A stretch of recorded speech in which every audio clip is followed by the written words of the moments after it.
우리는 매일 사람을 만나지요. 어제 본 사람도 만나고 때로는 새로운 사람도 만납니다. 그 유명한 정채봉 작가의 에세이 만남이라는 그 글을 잘 아시죠?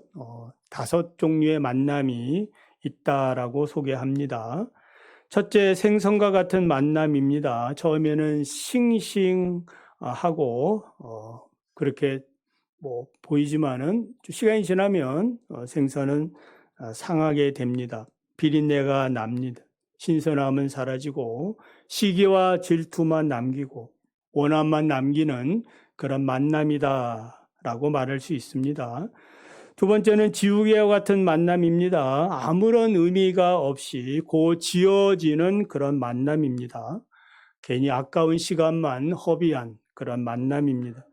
세 번째는 건전지와 같은 만남입니다. 쓸모가 있을 때는 들고 있다가 필요 없으면 버리는, 멀어지는 만남입니다.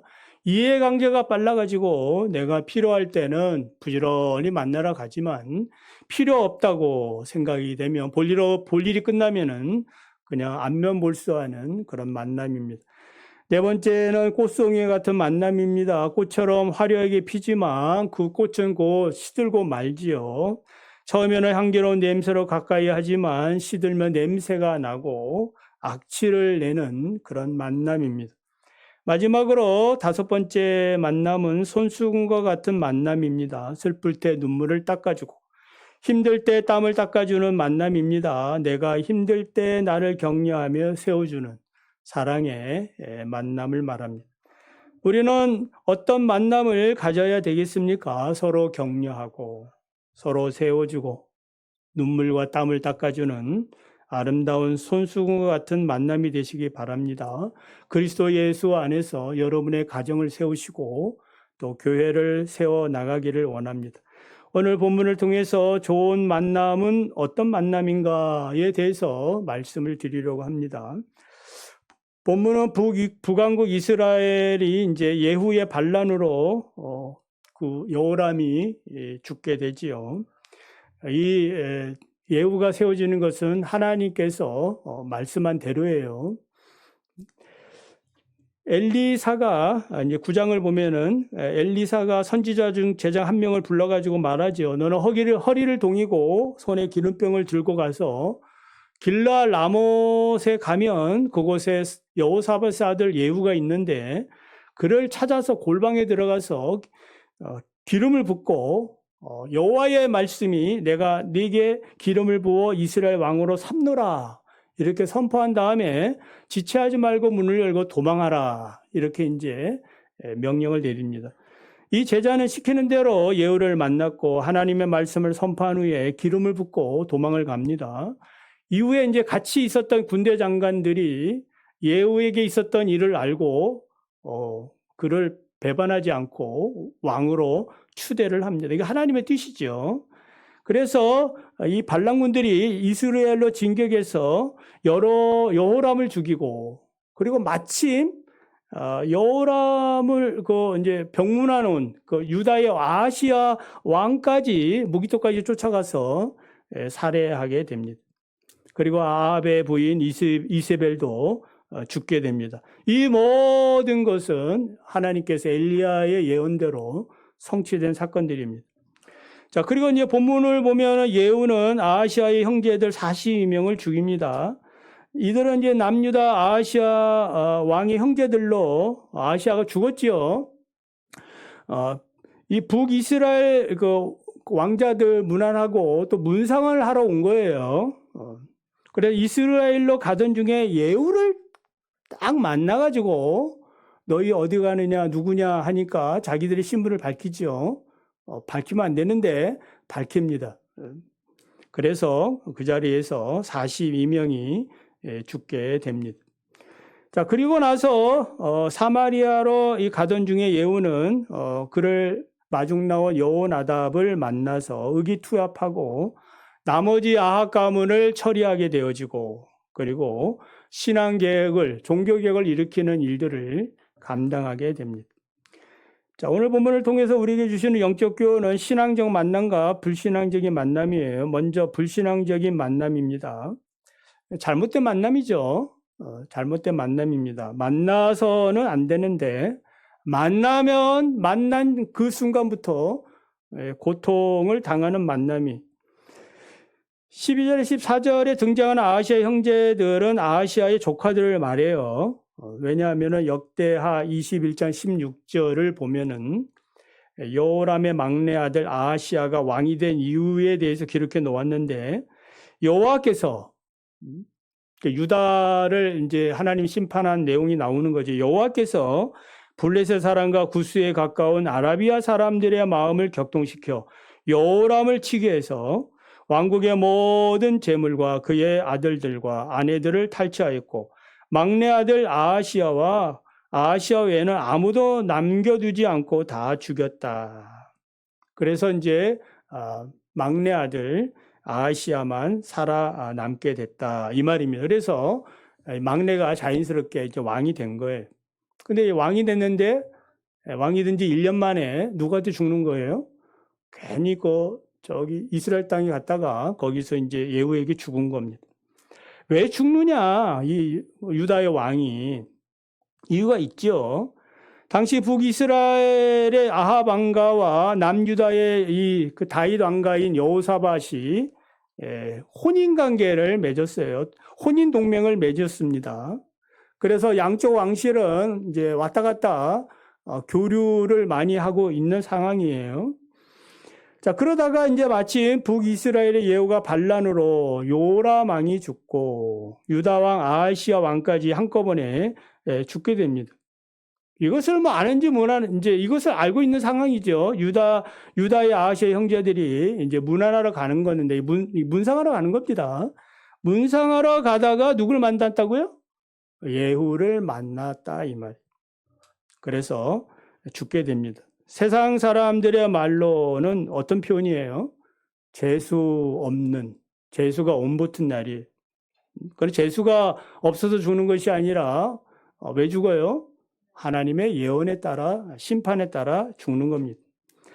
하나님의 심판 섭리를 이해하려면 북왕국의 성격부터 알 필요가 있어요. 북왕국의 출발은 다윗의 왕권을 부정하는 것부터 시작을 하지요.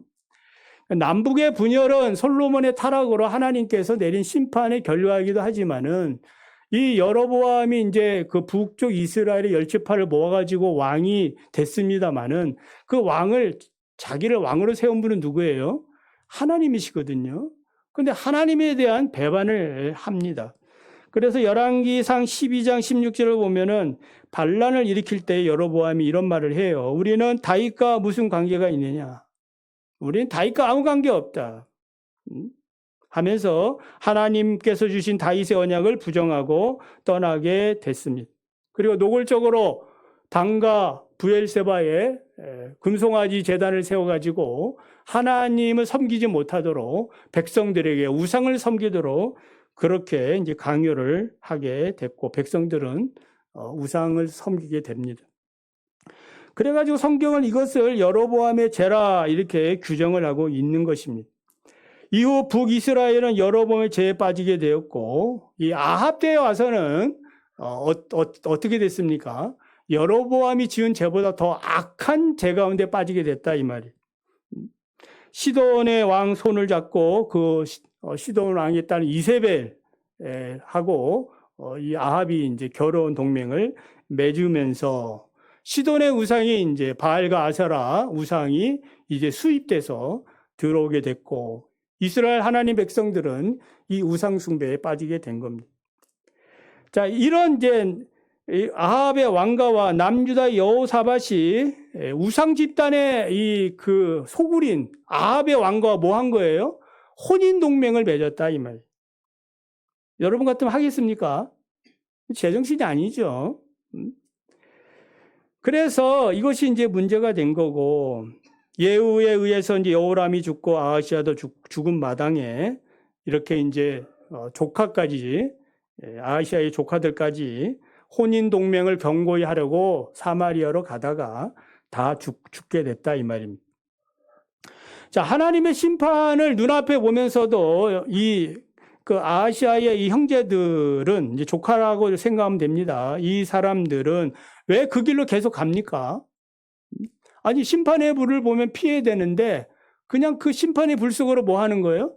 들어가는 거예요. 괜찮다, 괜찮다라고 생각해서 가는 거 아니겠습니까? 이런 잘못된 불신앙적인 그런 만남, 이런 교제들을 계속 이어가겠느냐라는 것입니다. 여러분, 예수님은 지혜로운 사람에 대해서 뭐라고 말씀하셨어요? 지혜로운 사람은 반석 위에 집을 짓는 사람이다. 어리석은 사람은 어디다 집을 짓는다는 거예요? 모래 위에 집을 짓는다라는 말이에요. 아니, 생각해 보십시오. 누가 모래 위에 그 집을 짓겠습니까? 주초라도 뭐 밑에 막 뭐 엄청나게 깊으면 모래 위에도 든든하겠습니다만은 그런 기술이 없는 때는 모래에 주면 안 되죠. 왜 짓습니까? 착각하고 있는 거죠. 괜찮다라고 생각하는 겁니다. 뻔히 무너지는데 괜찮다. 우리는 안 무너진다. 홍수 없다. 얼마나 보기 좋느냐. 낭만적이지 않느냐. 지금 이렇게 생각하고 있는 겁니다. 아무리 만류해도 소용이 없습니다. 여러분, 성도는 어떤 존재입니까? 반석 위에 집을 세우는 지혜로운 사람들입니다. 믿으시면 아멘. 지혜란 무엇이에요? 바울은 고린도후서 6장 14절 17절에서 이 지혜를 이렇게 말해요. 너희는 믿지 않는 자와 멍에를 함께 매지 말라. 의와 불법이 어찌 함께하며 빛과 어둠이 어찌 사귀며 그리스도와 벨리알이 어찌 조화되며 믿는 자와 믿지 않는 자가 어찌 상관하며 하나님의 성전과 우상이 어찌 일치가 되리요. 우리는 살아계신 하나님의 성전이라. 이와 같이 하나님께서 이르시되 내가 그들 가운데에 거하며 두루 행하여 나는 그들의 하나님이 되고 그들은 나의 백성이 되리라. 그러므로 너희는 그들 중에서 나와서 따로 있고 부정한 것을 만지지 말라. 좀 긴 말씀이지만 참 중요한 그런 말씀들을 우리에게 제시해 주고 있어요. 믿지 않는 자와 멍에를 함께 매지 말라. 단순하게 불신자의 관계를 금지하는 것이 아니에요. 그리스도인으로서 살아가는 삶의 방향과 원칙을 제시해 주고 있습니다. 바울은 몇 가지 질문을 계속하고 있는 거지요. 의와 불법이 어찌 함께하며 빛과 어둠이 어찌 사귀며 라는 이 질문은 두 개의 상반된 개념에 대해서 얘기해 주고 있는 거예요. 조화될 수 없다라는 겁니다. 하나님의 뜻인 이 성경 말씀, 계명, 우리는 이 계명을 따라 살아가야 되는데 세상 사람들은 불법을 따라간다 이 말이에요. 하나님의 말씀 상관이 없습니다. 빛과 진리는 구원을 상징하는데 어두움은 그 반대입니다. 개념이 정반대에 있어요. 그리스도인은 의와 빛의 삶을 살도록 부르심을 받았는데 세상 사람들은 불법과 어두움에 속해 엉켜져 가지고 사는 존재들이.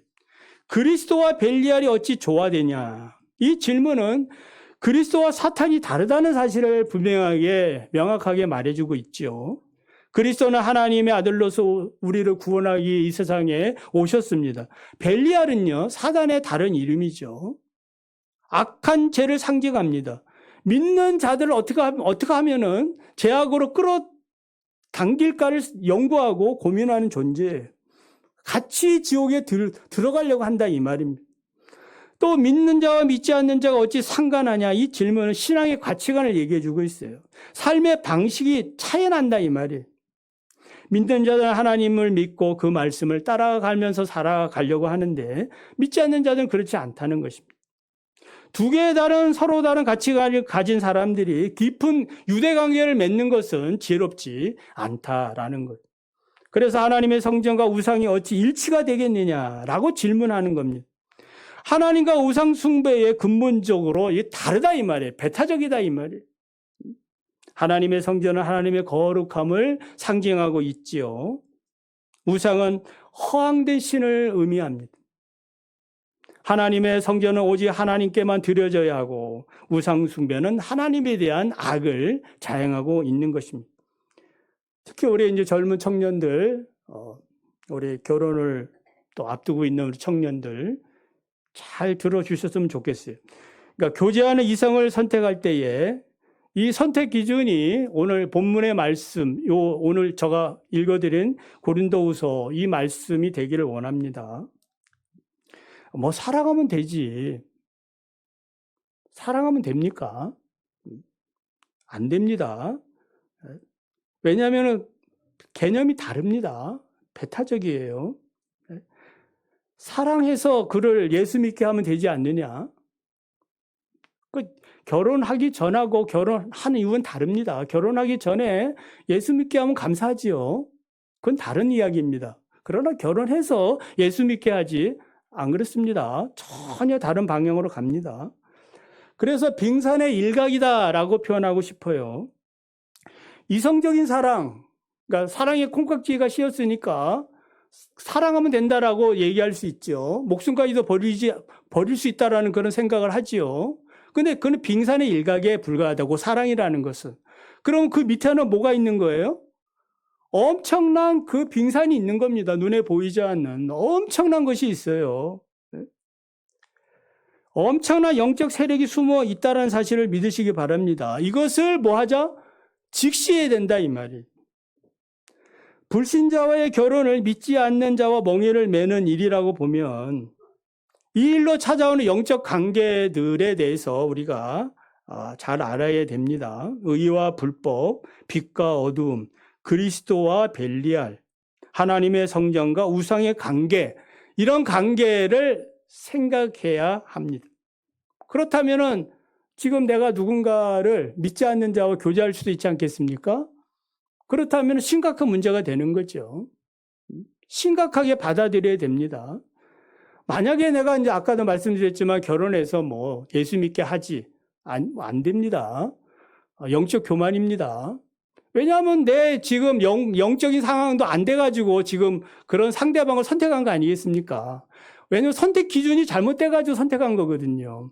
그러나 정말 예수님에 대한 신앙의 고백들이 분명하고 이런 것들이 있으면 처음부터 선택하지 않습니다. 뭐 저희 집 두 따님도 있습니다만은 뭐 사회적으로 좋은 사람들이 주변에 이렇게 보면은 있겠지요. 그렇지만 그것들을 다 거부하고 신앙을 선택한 이유들이 자기들에게 있는 게 아니겠습니까? 지금 뭐 우리 자녀들이 뭐 다 성장해서 뭐 이제 나하고는 관계 없다. 그게 아닙니다. 나의 손자, 소녀들도 있는 것입니다. 그러니까 이러한 영적인 문제들, 이런 신앙의 가치관의 문제는 매우 중요합니다. 여러분, 우리가 이제 앞으로 이제 그 에스라, 느헤미야 이걸 이제 성경을 볼 건데, 거기 보면은 이방 결혼이 결국 민족을 타락시킨 그런 요인으로 다 지목하고 있는 거거든요. 그래서 순수하게 하나님께로 돌아가는 그 과정에 있어서 이방 결혼을 다 이렇게 다 그 거절하는, 헤어지는 그것이 신앙 교육, 종교 교육임을 말해주고 있어요. 자, 바울의 겉면처럼 우리는 하나님의 자녀들이기 때문에 하나님이 우리와 하나님이 되시기 때문에 우리는 그들 중에서 나와서 따로 있고 부정한 것을 만지지 말아야 합니다. 혼인뿐만 아니라 좋은 친구를 사귀는 기준도 이 말씀에 근거해야 합니다. 자, 우리가 이제 불신자들을 만나는 목적은 다른 데 있는 게 아니죠. 그들의 영혼을 구원하는 데 있는 것이지 그들과 깊이 있는 그런 영적 교제를 나누기 위해서 그런 건 아니에요. 고린도전서 5장 11절에서 내가 너희에게 쓴 것은 만일 어떤 형제라 일컫는 자가 음행하거나 탐욕을 부리거나 술 취하거나 속여 빼앗거든 사귀지 말고 그런 자와는 함께 먹지도 말라라고 말씀하고 있습니다. 이 말씀들이 여러분의 삶에 지혜가 되기를 원합니다. 자, 두 번째는 신앙적인 만남입니다. 15절을 보면 이때 이제 아합 왕가에 대한 하나님의 심판과 징계가 시행되기 위해서 예후가 반영을 일으켰다는 소식을 들은 한 사람이 있습니다. 이 사람이 이제 레갑 족속의 여호나답입니다. 사마리아를 진격하는 예후를 환영하러 나갑니다. 여기에 등장하는 여호나답은 우리가 지난번에 예레미야 35장을 살펴보지 않았습니까? 이때에 이제 나오는 레갑의 아들 요나답을 말합니다. 예레미야 35장을 보면은 예레미야 선지자가 레갑 족속을 불러다가 포도주를 마시라고 자꾸 권하는 장면이 나오죠. 한잔하시라고 수고하시는데 이스라엘의 이 선지자가 한잔하라고 자꾸 권면하는데도 이들은 먹어요, 안 먹어요? 안 먹습니다. 그 이스라엘에서 포도주는 음료수 개념이기 때문에 마셔도 됩니다. 그렇지만 안 먹습니다. 그것도 예레미야라는 대선지자가 먹으라고 해도 안 먹습니다. 안 먹는 이유는 무엇 때문이에요? 250년 전에 자기의 조상 이 여호나답이 교훈했던 그 교훈 때문이다라고 얘기를 해요.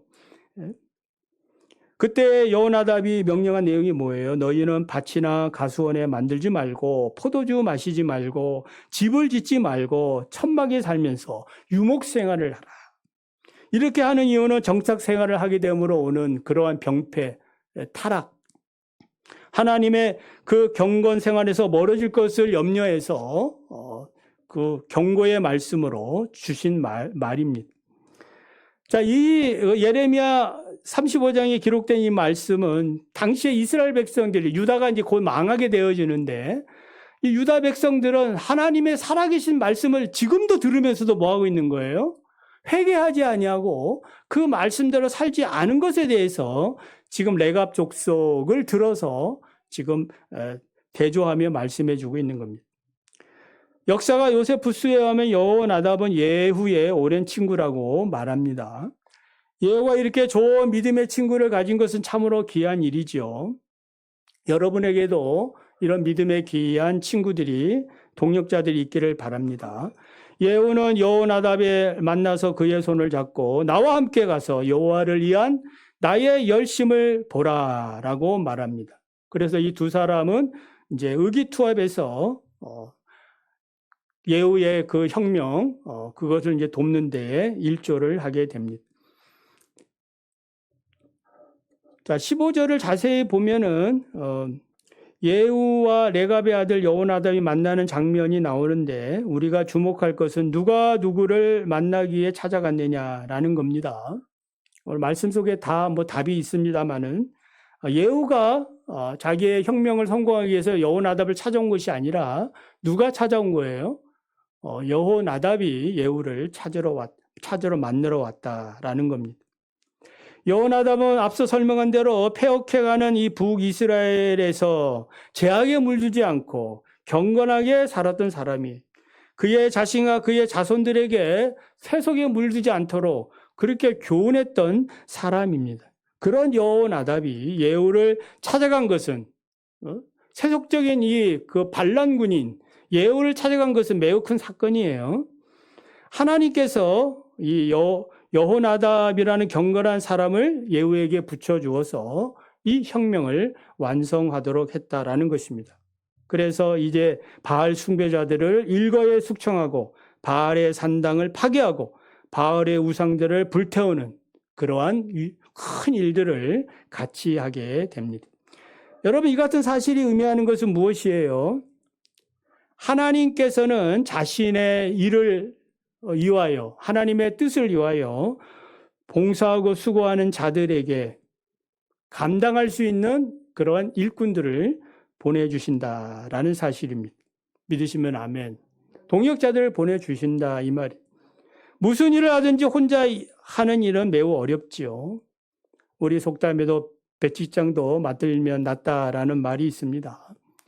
앞서 아까 결혼에 대해서 우리 청년들에게 말씀을 드렸는데 결혼도 신앙의 동역자를 만나는 일입니다. 아멘. 신앙의 동역자를 만나는 일이기 때문에 그거는 평생 동역자죠. 저희 죄송스러워서 우리 누님 생각하면은 정말 이 결혼 이게 잘못해가지고 평생 고생입니다. 가끔씩 와서 예배는 드립니다만은 그 젊었을 때에 그렇게 어머니가 반대해도 불구하고 그 결혼을 사랑 때문에 감행했는데 그 사랑이 다 깨어지고 고통만 당하다가 지금 이렇게 이제 많이 늙어버렸습니다. 여러분 자신이 하나님의 선한 뜻을 가지고 있을 때에 그것을 기도할 때에 하나님은 반드시 길을 열어주시고 사람을 만나게 해 주신다라는 사실도 믿으시기 바랍니다. 신앙적인 만남의 중요성을 깨달으시기를 바랍니다. 예수님 당시에 갈릴리 바다에서 고기만 잡던 그 어부 출신인 베드로와 요한, 안드레 등이 예수님을 만남으로 그들의 인생이 바뀌지요. 고기 낳는 사람이 사람을 낳는 그러한 생명의 전도자들이 되었습니다. 가늠하다가 현장에 잡힌 한 여자가 예수님을 만나지 않았다면 돌에 맞아 죽었을 건데 예수님을 만남으로 너희 중에 죄 없는 자가 먼저 돌로 치라. 사람들이 다 돌을 놓고 다 사라짐으로 예수님도 그 여자에게 말하죠. 나도 너를 정죄하지 않으니 다시는 죄를 범하지 말라. 아합 왕이 이세벨과 결혼하지 않고 경건한 여인과 결혼했다면 어떻게 됐겠습니까? 바알 대신에 엘리야 선지자를 가까이 했다면 어떤 삶을 살았겠습니까? 아합도 다윗과 같은 선한 그런 정치를 하지 않았겠습니까? 누가 아합이 아합 되고 싶어 하겠습니까? 그러므로 오늘 나는 누구와 어떤 만남을 가지고 있느냐? 오늘 내가 만나는 그 사람이 내일의 내 운명을 결정한다. 라고도 말할 수 있습니다. 그래서 우리의 만남, 정말 신앙적인 만남이 늘 되도록 하나님께 기도하고 그리고 아니다 싶으면 과감하게 믿음으로 또 잘라내는 그런 용기 있는 그런 삶을 사시기를 간절히 원합니다.